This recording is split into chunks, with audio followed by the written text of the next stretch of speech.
Hello friends, good morning and again welcome to this class. Continuation of the first lesson.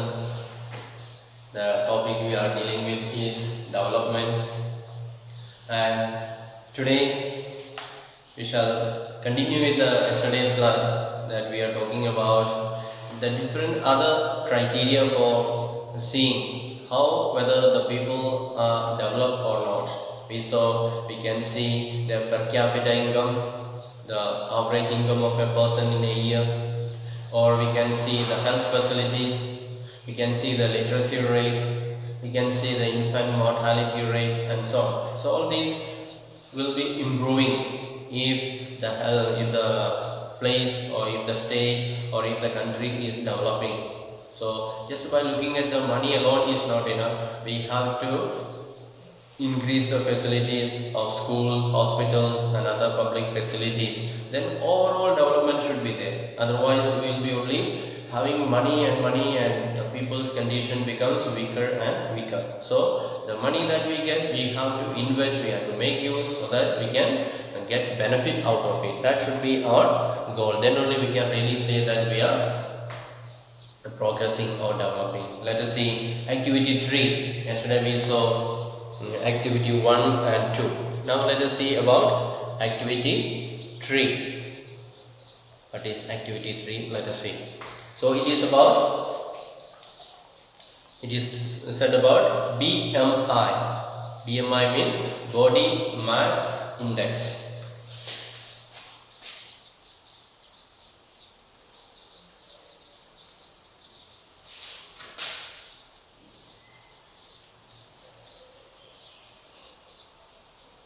Body mass index.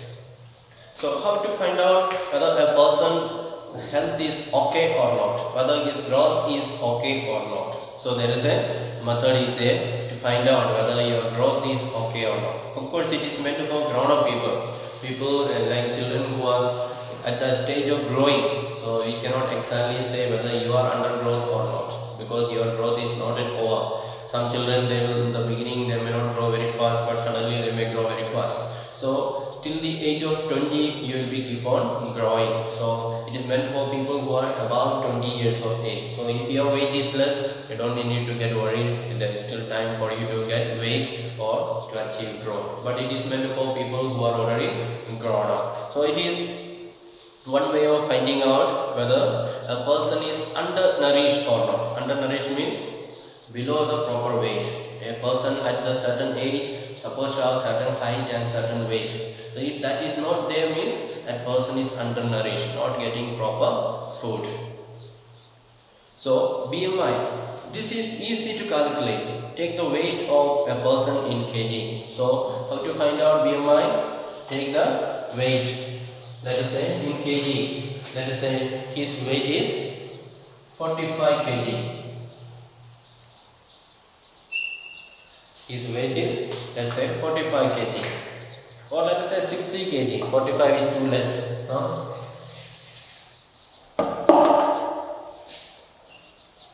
So a person's weight is 60 kg. Now we have to take height. How many meters high he is? How is his height? Let's say he is 1.5 meters. 1.5 meters height. His height is 1.5 meters. Then how to find out whether he is undernourished or not? So we have to find the cube or square. So square means 1.5 square is equal to 3. So that means 1.5 into 1.5 is equal to 3. So then we have to divide the height by this height square. The weight divided by, so 60 divided by 3. So the answer will be how much? 60 divided by 3, 20. So his BMI will be 20. His BMI will be 20. Let us see whether it is less or high. So if this figure is less than 18.5, then the person would be considered undernourished. So a person should have at least 18.5. So here we have 20. So it is, the person is not undernourished, he is normal. So this person will be undernourished if this BMI is 18.5. If it is below 18.5, then he is undernourished. And if you get the answer 25, and if his BMI is more than 25, above 25, then he will be overnourished, he will be overweight. So the BMI should be between 18.5 to 25. So if your BMI is between this 18.5 to 25, then your growth is okay, your BMI is okay, you are not undernourished and you are not overweight. So if you are going above 25, then you will be overweight. So you are not supposed to have overweight. If you fall down, nobody will be there to help you to get up and so on. So it should be in the normal health. So if your BMI is this, so you can go home and check your BMI of your grown-up people at home, your father or mother or elder brother, sister, and so you can check. Take their weight, how many kg they have weight, then what is the height, then multiply with 2, then with that divide. The height should be divided with the weight, the cube of the square of the weight, then you will get, it should be, if it is below 18.5, then they are undernourished, they need to get good food. And if it is above 25, then they are eating too much, they should reduce their food. That should be the case. So that is how to find out the BMI, body mass index.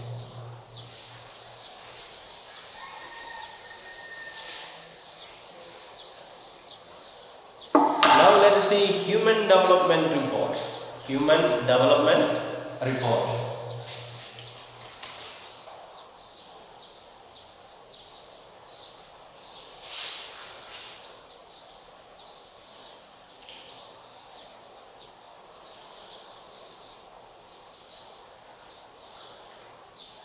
Human development report. Let us see how to find out the development of human beings. So once it is realized that even though the level of income is important, yet it is an inadequate measure of the level of development, we begin to think of other criterion.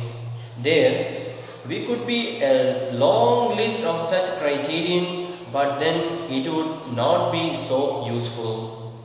What we need is a small number of the most important things, health and education indicators, such as the ones we use to comparison of Kerala and Punjab are among them.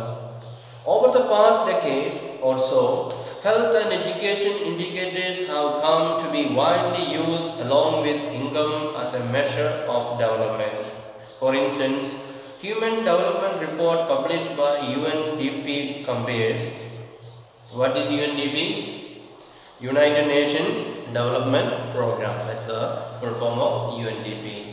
So UNDP compares countries based on the educational levels of the people, their health status and per capita income.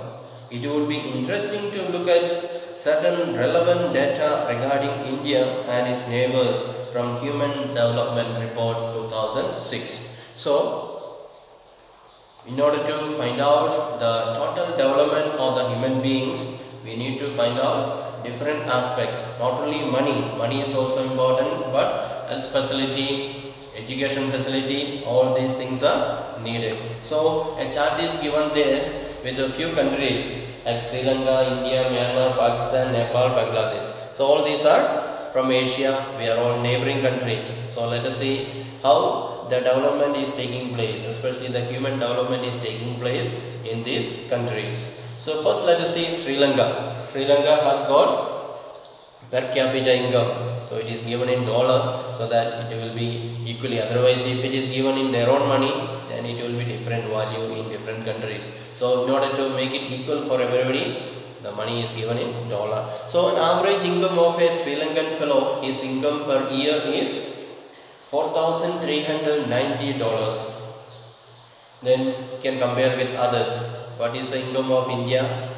An Indian in a year, it is only 3,139. Then Myanmar, it is only 1,027. Then in Pakistan, it is $2,225 per year. Then for Nepal, one person earns $1,490, and in Bangladesh 1,870. So Sri Lanka is in the highest and India is in the second, and the lowest is Myanmar. So their income level is very low comparing to other countries. Then see life expectancy at birth.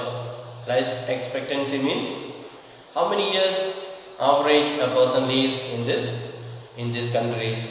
So in Sri Lanka, the average life expectancy of a person is 74 years. So a person more or less lives 74 years. In India it is less, it is only 64 years. An Indian average Indian lives 64 years. Then Myanmar average life is 61 years. Pakistan is 63 years. And Nepal it is 62 years. Bangladesh also it is 63 years. So here also we see Sri Lanka is leading. Sri Lankan people live longer. Their average life expectancy is 74 years. India it is only 10 years less, only 64. Then see literacy rate for 15 plus years population. So those who are 15 and above, how many of them go for education? How many of them go for studies, plus 2, graduation, post graduation, and so on? So in Sri Lanka it is 91%. So 91% of the people continue their studies after their metric. By 15 years they complete their metric. After that 91% of the people continue their education. But in India it is only 61. So quite many people drop their studies after metric. After 15 years there, quite many of them don't go to the school. But in Myanmar it is 90%. They are lacking in per capita income. Myanmar is lacking in per capita income, the lowest. But their literacy rate is high. More people go for studies. Though they have no money, they want to go for study, they study.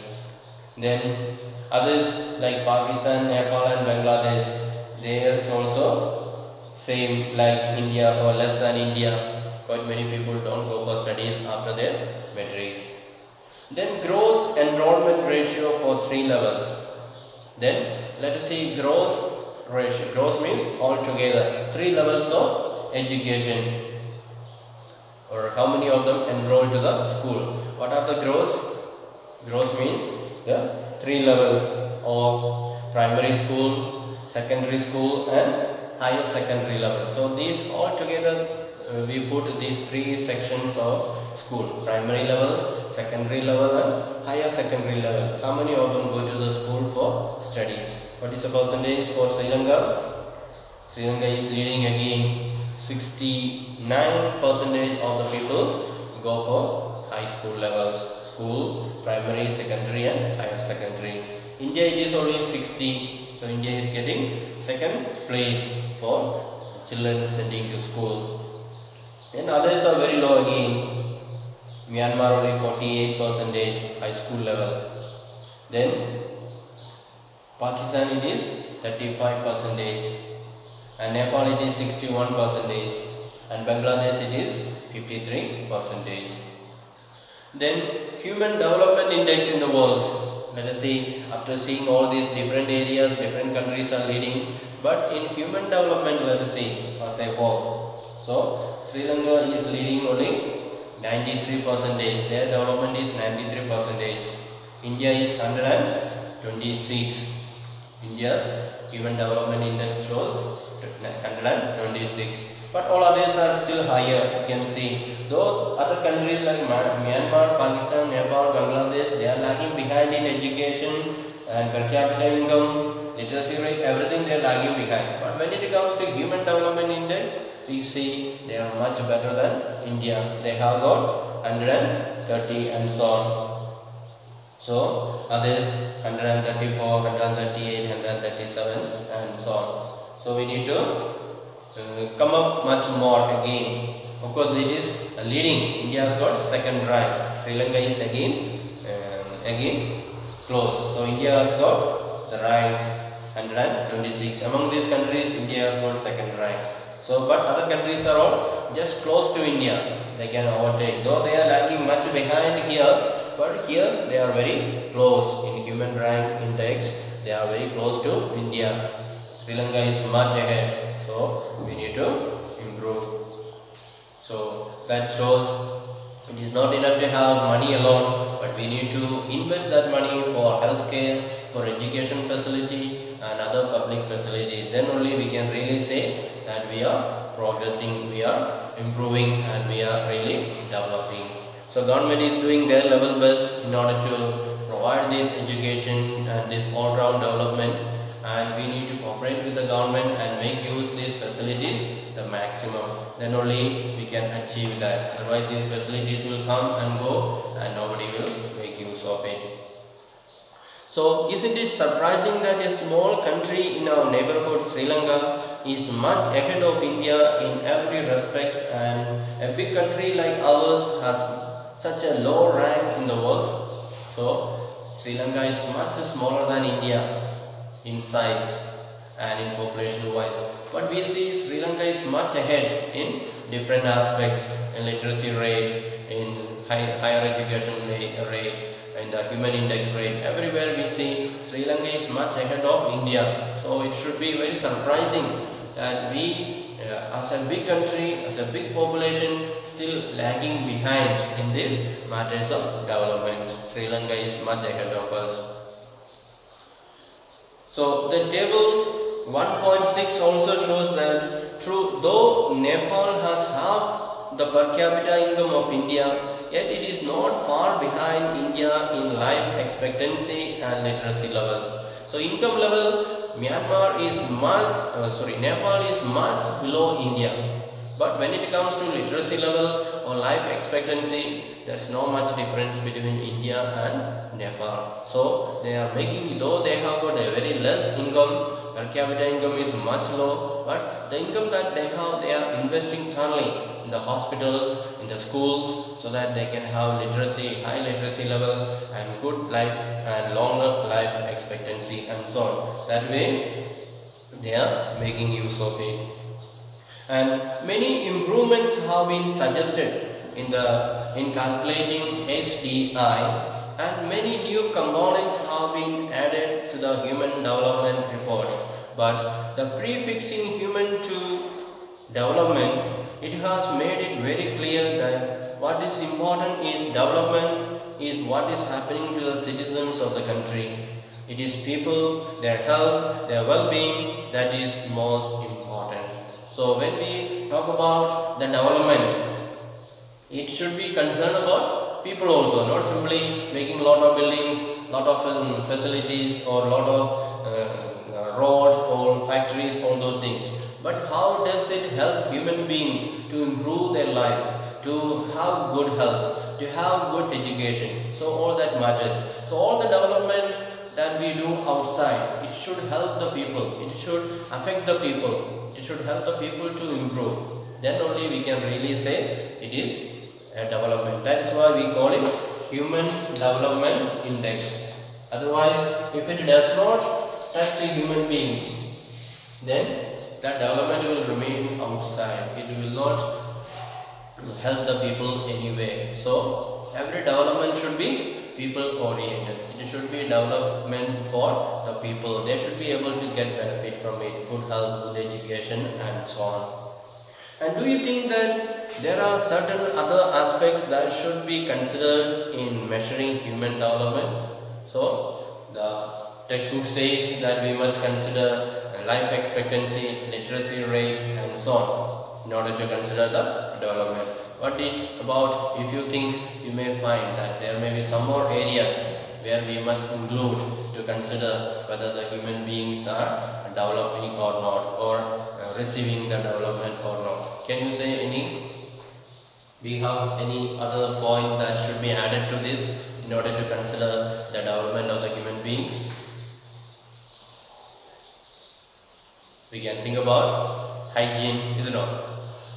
Good hygiene, people should be, it's not enough that they get good health by eating food, but we have to also keep hygiene so that we don't get sick.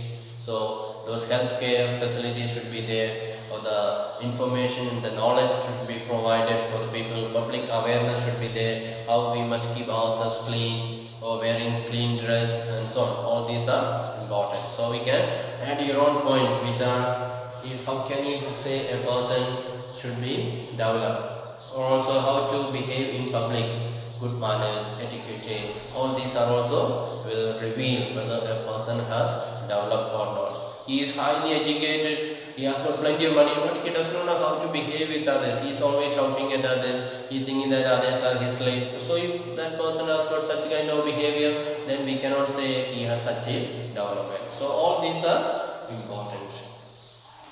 Now we talked about development. Now let us see how to sustain that development. Sustain means keep it up.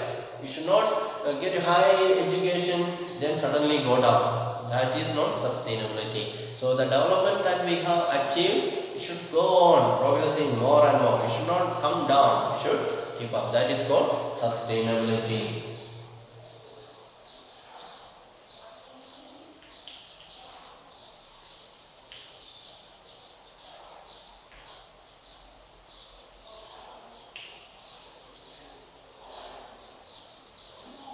Sustainability of development. So whichever way we define development, suppose for the present that the particular country is quite developed, we would certainly like this development level of development to go up further, or at least be maintained for future generations. This is obviously desirable.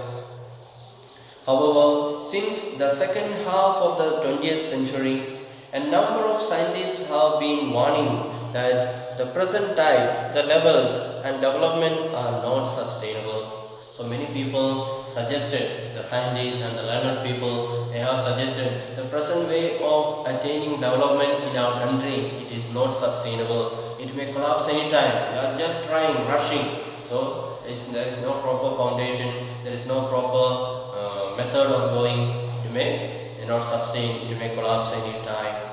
So we need to be careful. So there is a quotation is given there, a very beautiful quotation. We have not inherited the world from our forefathers, we have borrowed it from our children. So that shows the world belongs to the children, the world belongs to the future generation. We are just borrowing it from them and we are living on this. So we are not receiving it from our fathers as a gift, but the world belongs to the future generation, the children, and we are just borrowing it from them and we are living. We have to give back to them. So always we must have that idea in our mind that this world does not belong to us. We have borrowed it from others and we have to return back it in the proper shape. We should not destroy it. We should improve and give it back. That should be our target. That should be our responsibility. Let us see. Whichever way we define development, suppose for the present that the particular country is quite developed, we would certainly like this level of development to go up further, or at least be maintained for future generations. This is obviously desirable. So our desire, our plan should be, we should improve our world better and better, make it better and better. So even if it does not become better and better, at least should maintain the same level. It should not allow to go down. At least should keep up the same levels, maintain the same level. At least that much we must do. That is our duty and responsibility towards the future generation.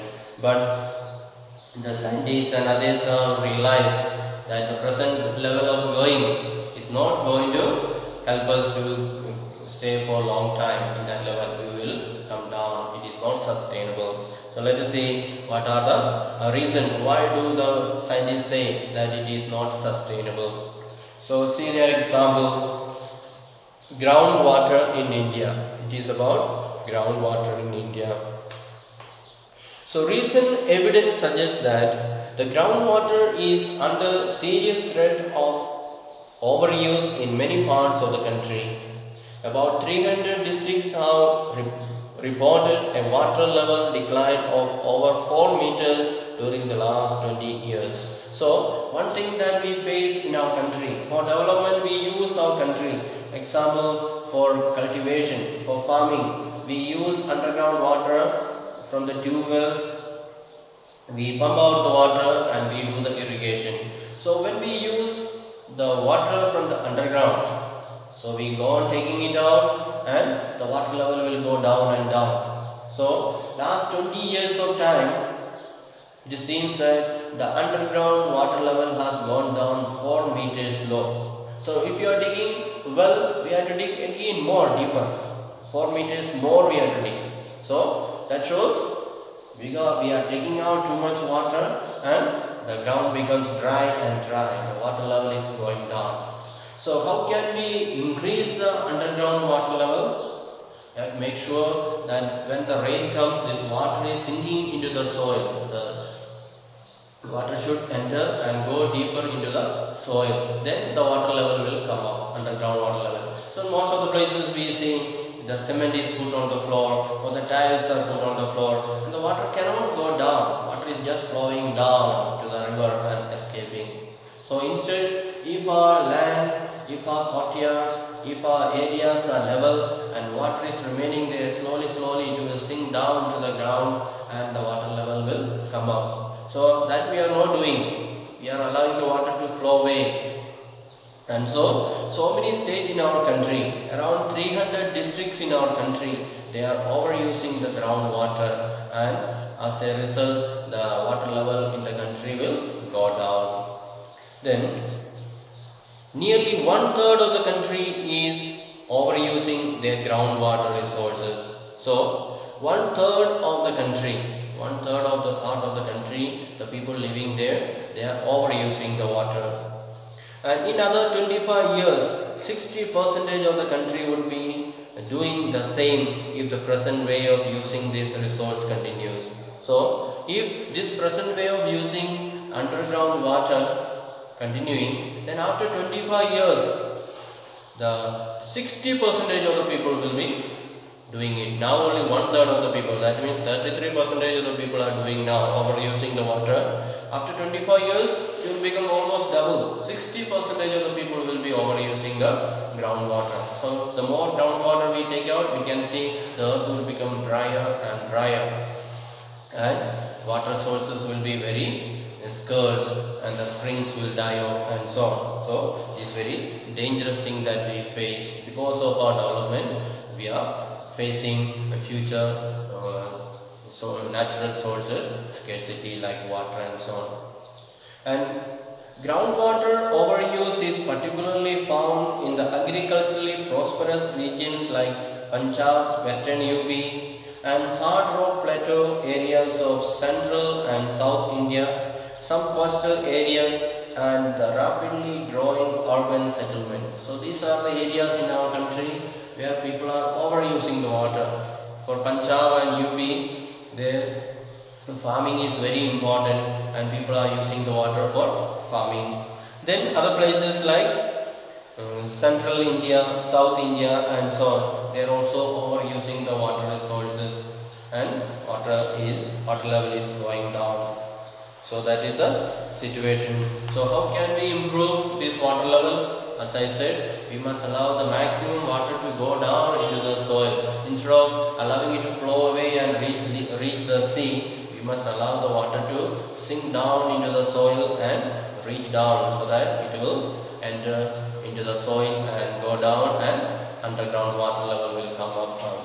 That way we can sustain our development. So at present we are only thinking about taking out and using.